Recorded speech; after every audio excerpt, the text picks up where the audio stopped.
Good morning, good afternoon, good evening from wherever you're watching me from. Welcome back yet again to another video and to another story. Thank you so much for your love, your support, and for always tuning in. Honestly speaking, I did miss you guys. I did miss you guys. I don't know about you, just let me know in the comment section, and I'm back on it again. Let's continue, to subscribe, like, comment, and share for us to be able to get to 2,000 followers on this particular channel or seniors. One thing that has been very much clear is that they do miss Harry. Yes, they do miss Harry, but they don't want to come to terms or to acceptance with the fact that they miss him. They don't want to say it out loud that, you know what, we messed up and we are ready to apologize, because they are not ready to swallow their ego, to come to terms and stand up by the fact that, you know what, Harry's never coming back. And that's why day in, day out, we have stories back and forth. Harry this, Harry that.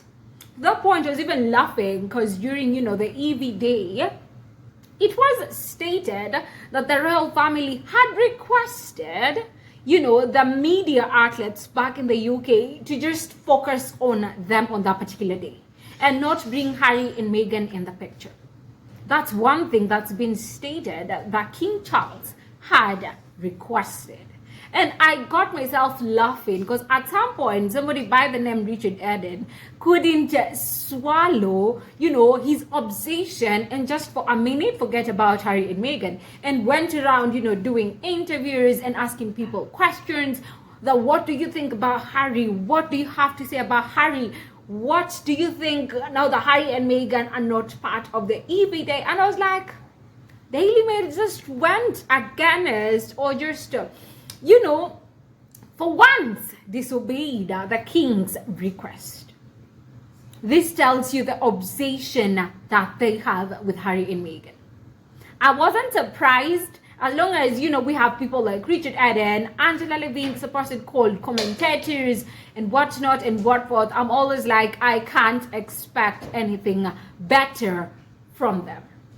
And I'll be taking you through a story, and this is of course the Daily Mail again with something new, and they are questioning the Sussexes, visited crime-ridden Mexico too. Why won't they come to the UK?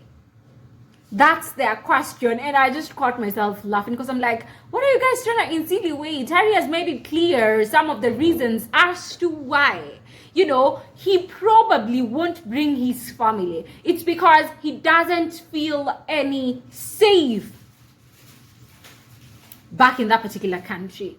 And the Daily Mail being the Daily Mail, I'm just like, the Sussexes don't have an issue when they travel to other countries, because we've seen it. We saw it in Nigeria, we saw it in Colombia, we saw it in Jamaica, and we've seen it 1,000 more times. All these other countries that they visit, they get like good security, 100% good protection. The Sussexes don't have an issue when they travel anywhere else, because other countries treat security issues transparently on the basis of threat level rather than as specs to be granted or withdrawn, according to what the royal family decided to do. I was just laughing because these people are genuinely obsessed, and they don't want to come to terms with the reality that they can't do without Harry and Meghan. It's very much true that Harry and Meghan help them sell their papers. It's Harry and Meghan that help them, get the clicks and whatnot and what forth. This has happened for years, and I know they are still not ready to let them be. Within Prince Harry's BBC interview, he revealed that his father and royal household have encouraged other governments to leave the Sussexes without security. While that was news to many, we have seen it in real time over the years, especially when the Sussexes travel to other countries.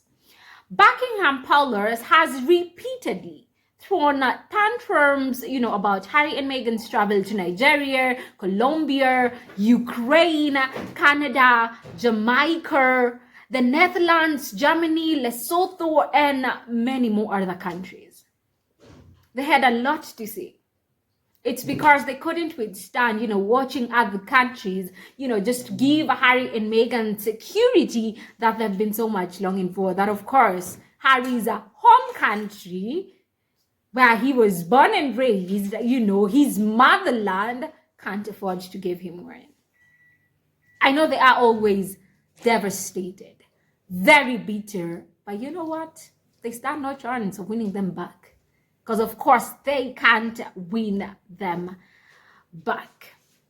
The palace and the British press were specifically angry that the Sussexes went to Nigeria and Colombia at the invitation of those governments, and that the government ensured that the Sussexes traveled with high-level VIP security. This is one thing that, it's kind of blow and a slap to the face.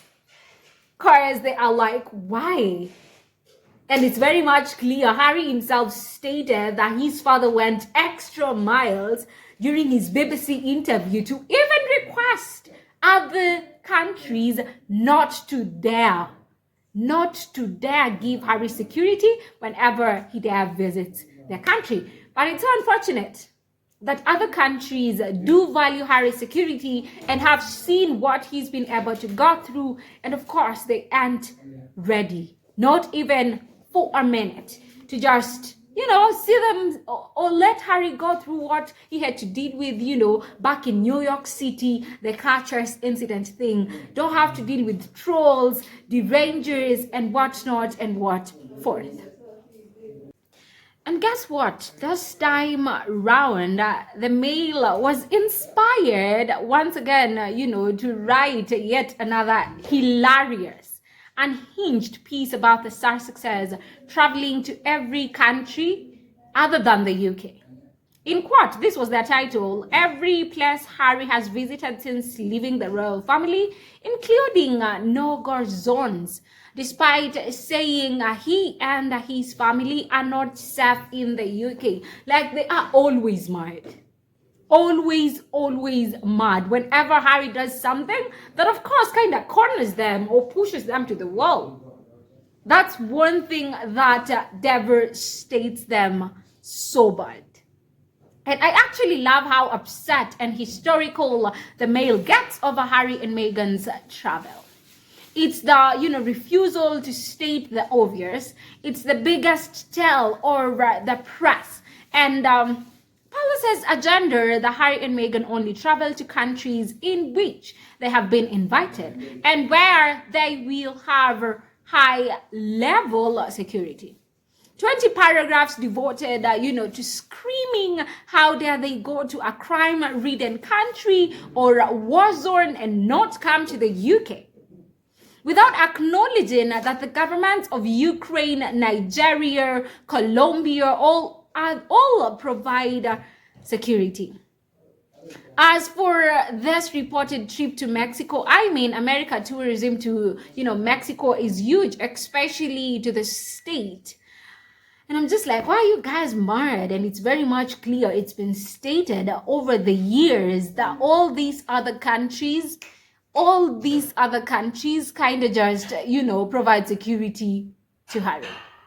The government themselves make an initiative to ensure that Harry is safe and sound. Yes, he was in Ukraine just the other day, but you could tell the security level, just guaranteed or offered or given to him was on point. For the UK, it's not safe. It's not safe. And the royal family themselves have made us believe 1,000 times and more that, UK is not safe. Not for Harry, not for Meghan, not for Archie, not for Lilibet, not even for Daria. And them getting mad for no apparent reason, it's crazy. Something else I've noticed about the reporting about the Sussexes security issue in the UK is that regardless of Charles's mechanism, in 2020, Queen Elizabeth II still ensured that the Sussexes had security for their visits when she was alive. The press always says Harry's security situation has been like this since 2020, while technically that's true. Queen Elizabeth developed a workaround so that Harry and Meghan could travel safely in the UK in 2021 and 2022, even still after them stepping down as working royals. That workaround was abandoned when Charles became king, which is a huge part of why Harry blames his father for his situation, because it's very much obvious that it is Charles's fault. We don't even have to debate about this. We've seen it over and over and over again. And before, I conclude this, I had something to bring about. And I'm always questioning, why is it that no media entity, or person have ever reported that Prince Harry is asking to pay for his own security, and for them to be allowed to carry weapons in the UK to protect him and his family. They all report that Harry is asking for tax-funded security. Why the omission? That's a question that I've been questioning myself. And I've seen a lot of you, my friends, a lot of you, the squaddies, are also questioning the same. Harry came out clear, wanting security, and he's ready and very much willing to pay for his own security. But that's one omission. The UK press, the supposed called commentators, the supposed called, insiders, who are always, have something to say from the institution, never talk about. I don't know what's your take, what's your concern in all of this. Let me know your thoughts on the comment section. And I've been your host for the day. Famish Rayford is my name.